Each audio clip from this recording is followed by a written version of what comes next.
For more Sip and Learns, be sure to visit www.thestilettofiles.com and then click on that Empower Portal tab. You can also join our private Facebook group for live Sip and Learns. So grab your favorite cup of hot tea or your sophisticated glass of wine and let's learn. Hey guys, hey, it is me, Kay, from thestilettofiles.com, and I am coming to you today with the rays of the beautiful sun gleaming on my chocolate melanin skin. It's just a beautiful day, but I hate to introduce a somber topic on a beautiful day, but we're talking about healing. So let's jump into it. Grab your tea and your notebook, and let's talk about childhood trauma and how to heal from it.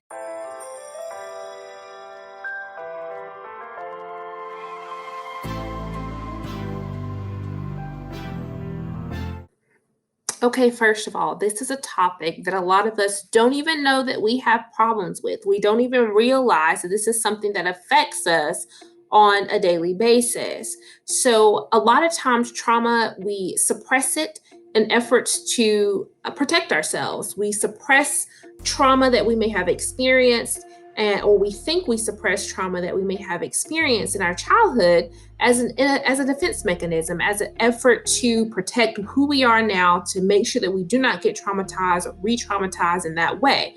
But what ends up happening is we express that trauma in other ways. It could be relationship patterns. It can be the way in which we treat ourselves. When we're down on ourselves, what do we do? Do we yell at ourselves in the way in which our parents did? Do we encourage ourselves? Are we hard on our body image because our parents were once very hard on who we are, the body that we're in? Do we result in anger? Because we watched our parents argue? A lot of times, again, it is really hard to identify what traumas are impacting our life because we don't realize it. We've suppressed it, or we think we've successfully suppressed it for so long. And a lot of times we also do not put the label of trauma. We feel like, yeah, I went through some things that are probably very uncomfortable. Didn't make me feel the best. It was just not a good time. When I think about my childhood, I think about it not always being a comfortable space. I was not always comfortable in my body and in my mind. That could be something that you are experiencing. And that is when you need to ask yourself, what childhood trauma is trying to resurface? Where I may have been trying to suppress, what is coming up for me? I'm being triggered. Is it because you're in an interpersonal relationship or you're in a romantic relationship that is now being triggered by some childhood trauma? So we're going to go over a couple of things to talk about childhood trauma and ways that you can begin the process of releasing some of that childhood trauma. So let's start with number one.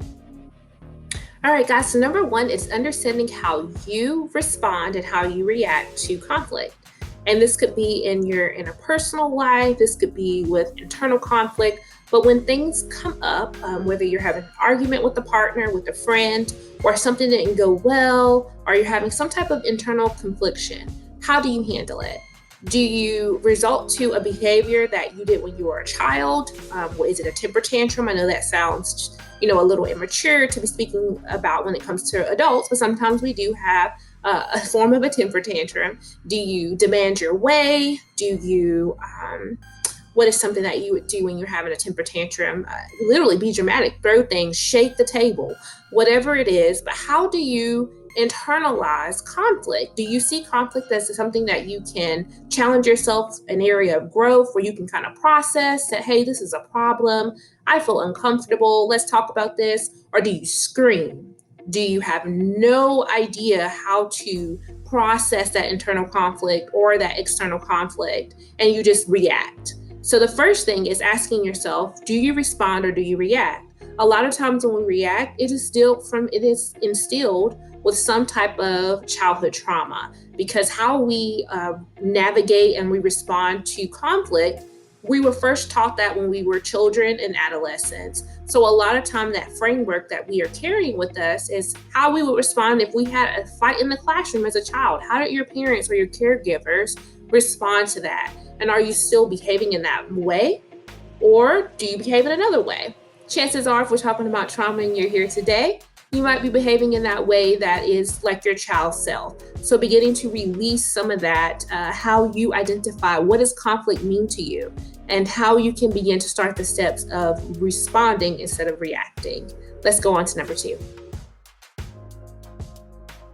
Do you love in the way in which your parents, you watch them interact? Was it a healthy relationship?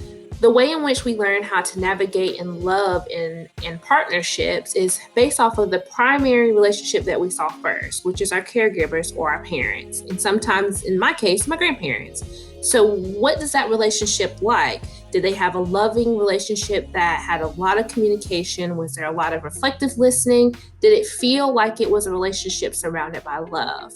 What we do in our present life or as adults is that we reenact what we were taught in regards to how to love in our adult life. So if your parents divorced, it's common that you might give up on relationships, or you may be someone that you don't take relationships seriously because you saw that there was not really that in how you perceived it. There wasn't really a seriousness to the relationship.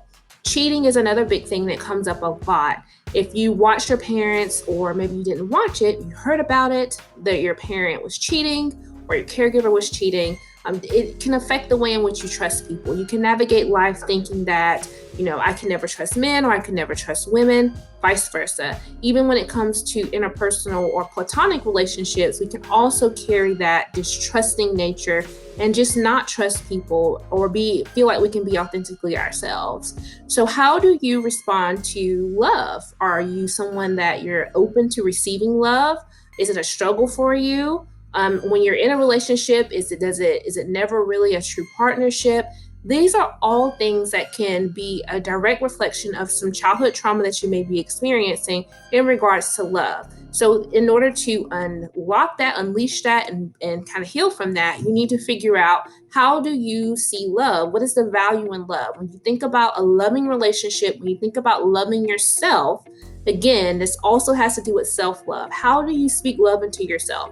Do you speak negatively about yourself? Are you always saying, I'm fat, I'm ugly, I'm not smart? These are all things that have a lot to do with love and can have everything to do with childhood trauma. So let's go on to number 3. All right, our final topic for today is vulnerability. I know that you all are so tired of me talking about vulnerability and being vulnerable, but it's a necessity, and we're talking about it in the form of childhood trauma. So vulnerability is the ability to be close with yourself, to be close with other people, to expose the rawness and authenticity of yourself without any form of regret or discomfort. Well, let me go back. Being vulnerable is always going to be a level of discomfort, but it is a very healthy discomfort. There's always 2 forms of discomfort. This is the discomfort that we need. We need to be vulnerable with ourselves, and we need to be vulnerable with other people. What we see happen when we have people that have a lot of childhood trauma is that they don't know how to be themselves. They don't know how to show that raw, authentic emotion, whether it's sadness and being upset, especially in the Black community. With Black men, showing sadness is really very difficult for them because of how generational beliefs of what vulnerability and emotions look like. And for Black women, sometimes we harvest being angry. We don't want to look like the angry Black woman, and we're taught that very young as a way of our parents trying to protect us to not want to be or be seen and perceived as this angry Black woman, this angry person. But vulnerability has everything to do with, can you get in tune with your emotions? The description that I had a psychologist tell me one time that I loved, it's like, vulnerability is looking at yourself naked in the mirror for like 5 minutes. That sounds so bizarre, but that feeling that you get is literally what vulnerability is. It is very uncomfortable, but it is seeing you for who you truly are. It is seeing everything about yourself. So what I want you to do is challenge yourself to say, when I think about being vulnerable, does it feel good? Does it feel the other type of discomfort where it makes me run from it and put up these barriers? And what you see happen is, in your childhood, how was emotions handled? When you were sad, were you comforted? Was there a processing stage of, tell me how your day was, why are you upset, and helping you build coping strategies? All of these words probably sound so crazy to you right now because I'm pretty sure your parents would say, come here, child, let me tell you some coping strategies. But coping strategies are stress management. So I'm having a problem at school. I'm being bullied. It's making me very sad. I'm very sad. How do you deal with that? Did your parents say turn the other cheek? Try to have a little empathy for your bully. They're probably going through something. Things along that sort is teaching you distress tolerance and emotion regulation skills. But what happens with that suppression of that trauma is, again, that you don't know how to look at yourself naked, per se, your raw emotions and your naked form in the mirror. A lot of times also with the anger example, we think about that. When you were angry, did your parents say, do this because I told you to? You get upset and you get angry. How did you express that anger? Did you just go in your room and punch a couple pillows? Were you able to have that conversation with your parents or your caregivers? Again, acknowledging how everyone was raised in different ways. How were you taught to regulate, to acknowledge, and to deal with your emotions? That has everything to do with vulnerability.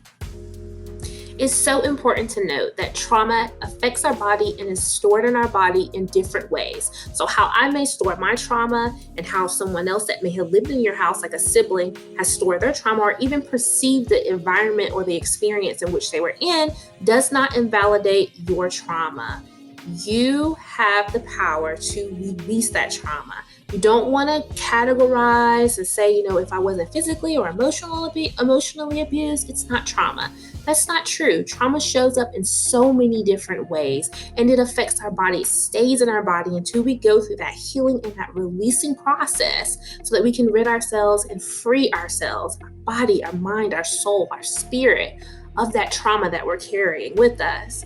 Because trauma affects the body and affects our mind and who we are in so many different ways, that also means that the healing process will be different for each of us. I may find healing in yoga, movement of the body, stretching the body, really releasing a lot of that trauma that's stored in the body. Someone else may find it and write it in a book or taking a solo trip for 4 months. It all depends. Of course, therapy is always a great way, and you can find healing in spirituality, connecting with your higher self. Forgiveness, of course, is where it starts, but I think forgiving yourself for carrying this trauma for so long. So identify what connects the best with you. What feels good to your spirit? What is your spirit saying it needs? What is your soul saying, hey, this is what I need to do to free myself of this trauma, of this mental prison I've put myself in. Once you figure that, you can start your first steps into the healing process of releasing and letting go of childhood trauma.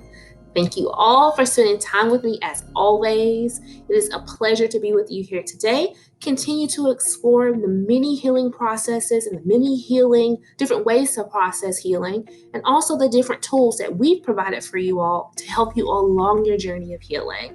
You can find that on our Empower portal at www.thestilettofiles.com.